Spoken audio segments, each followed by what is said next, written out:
आज हम आपको कटुता की वो कहानी भी बताना चाहते हैं जिसने शुभेंदु अधिकारी और ममता बनर्जी के बीच सबसे कट्टर राजनीतिक दुश्मनी की एक नींव रख दी। एक जमाना था जब शुभेंदु अधिकारी ममता बनर्जी के सबसे भरोसेमंद हुआ करते थे।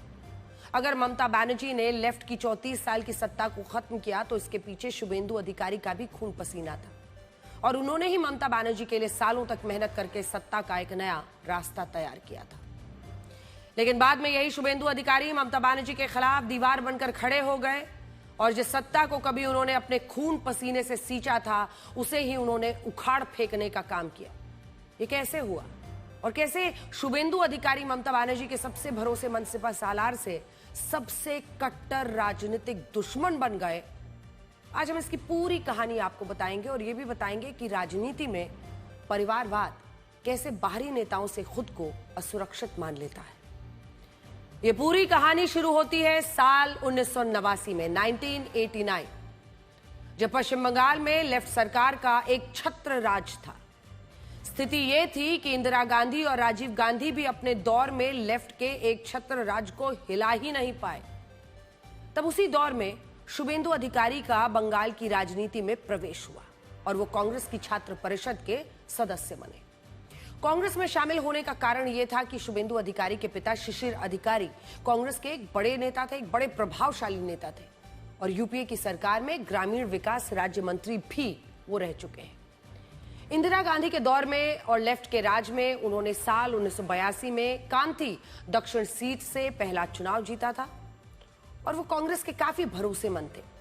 हालांकि साल 1998 में जब ममता बनर्जी ने कांग्रेस से अलग होकर अपनी पार्टी बनाई, तब शुभेंदु अधिकारी परिवार जो है, अधिकारी परिवार ही कह लीजिए, टीएमसी में एक साथ शामिल हो गए। इस वक्त तक शुभेंदु अधिकारी एक युवा नेता थे। उनकी पहचान उनके पिता के नाम से ज्यादा होती थी। साल 2001 के विधानसभा चुनाव और साल 2004 के लोकसभा चुनाव में जब शुभेंदु अधिकारी की हार हो गई तो उन पर कई सवाल भी उठे कि पिता तो बड़े नेता थे लेकिन बेटा देखो हार रहा है।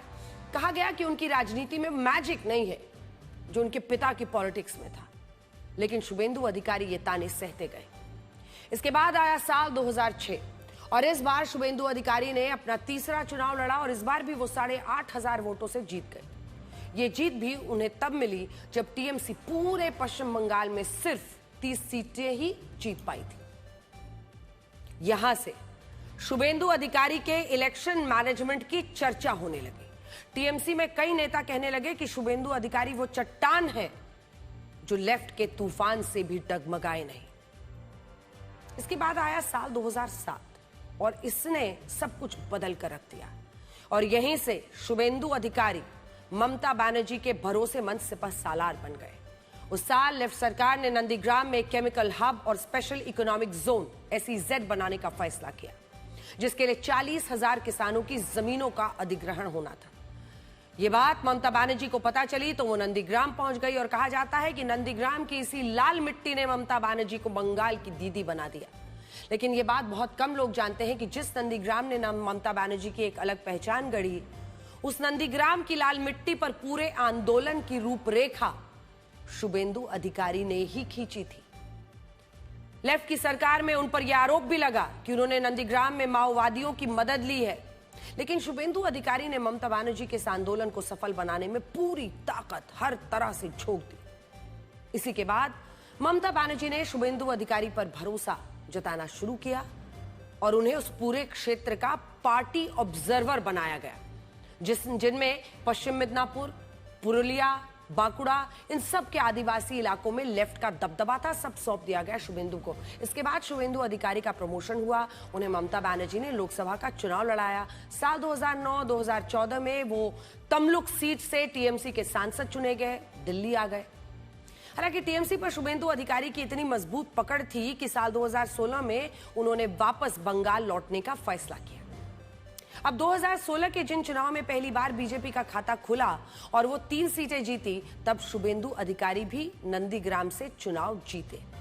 इसके बाद ममता बनर्जी ने उन्हें अपनी सरकार में मंत्री बनाया, कई बड़े मंत्रालयों की जिम्मेदारी सौंपी, विधायक बनकर आए थे। इस वक्त तक शुभेंदु अधिकारी को टीएमसी में ममता बनर्जी के बाद नंबर 2 ही माना जाता था। और वो कई नेता कहते थे कि ममता बनर्जी के उत्तराधिकारी तो अब शुभेंदु अधिकारी ही हैं। लेकिन कहते हैं कि ये बात ममता बनर्जी के भतीजे अभिषेक बनर्जी को पसंद नहीं थी। वो टीएमसी पर शुभेंदु अधिकारी की मजबूत पकड़ को सही नहीं मानते थे और इसी के बाद शुभेंदु अधिकारी की अनदेखी होने लगी। परिवार के लिए ममता बनर्जी ने अपने भरोसेमंद सिपा सालार को किनारे लगाना शुरू किया और यहीं से शुरू हुई ममता बनर्जी और शुभेंदु अधिकारी की कट्टर दुश्मनी। टीएमसी के सभी बड़े कार्यक्रमों में शुभेंदु अधिकारी गायब, धीरे धीरे गायब होने लगे और पार्टी के पोस्टर से भी उनकी तस्वीरें हटा दी गई। ये वही मौका था जब बीजेपी ने अपना दांव चल दिया। जैसे लोहा लोहे को काटता है, वैसे बीजेपी ने ममता बनर्जी को कमजोर करने के लिए उन्हीं के सिपा सालार शुभेंदु अधिकारी को अपनी तरफ किया। और जानते हैं 19 दिसंबर 2020 को जब शुभेंदु अधिकारी बीजेपी में शामिल हुए तब उन्हें पार्टी ज्वाइन कराने वाले कौन थे? वो खुद गृह मंत्री अमित शाह थे। वही अमित शाह जिनके लिए ममता बनर्जी ने कभी कहा था कि वो किसी अमित शाह को नहीं जानती और इसके बाद अमित शाह ने कहा था कि वो बीजेपी के एक सामान्य कार्यकर्ता हैं जो बंगाल से टीएमसी को उखाड़ फेंकने आए हैं। और देखिए अमित शाह ने जो कहा वो कर दिखाया। देखिए, तो ममता जी ने मीडिया के सामने एक छोटा सा सवाल किया कि अमित शाह कौन है, ऐसा पूछा था। दीदी अगर आप देख सकती है तो देख लीजिए, सुन सकती है तो सुन लीजिए, मैं अमित शाह हूं। मैं भारतीय जनता पार्टी का एक छोटा सा कार्यकर्ता हूं। मैं अमित शाह हूं और इस बंगाल की भूमि पर से तृणमूल को उखाड़ने के लिए आया हूं, वो आप समझ लीजिए। ममता बनर्जी ने अपने भतीजे अभिषेक बनर्जी के लिए शुभेंदु अधिकारी को टीएमसी में आगे बढ़ने से रोका और यह भी उन्होंने तब किया जब वो जानती थी कि जमीन पर कौन है। जमीन पर टीएमसी का जो काडर है उसे शुभेंदु अधिकारी ने ही संभाला हुआ है। लेकिन परिवारवाद ने शुभेंदु अधिकारी को ममता बनर्जी का दुश्मन बनाया, जबकि बीजेपी ने इस मौके की तरह इसको लिया। और आज आप सब देख रहे हैं कि बंगाल ने बीजेपी ने कितना बड़ा खेला किया है। शुभेंदु अधिकारी ने सबसे बड़ी चीज ये की, उन्होंने ममता बनर्जी की मुस्लिम तुष्टीकरण की राजनीति का जवाब तुष्टीकरण की राजनीति से ही दिया। वो कैसे? ममता बनर्जी ने 2019 में कहा था कि वो मुसलमानों का तुष्टीकरण करती हैं और आगे भी 100 दफा करती रहेंगी, फिर चाहे एक दूध देने वाली गाय की तरह मुसलमान भी उन्हें लात मार दे।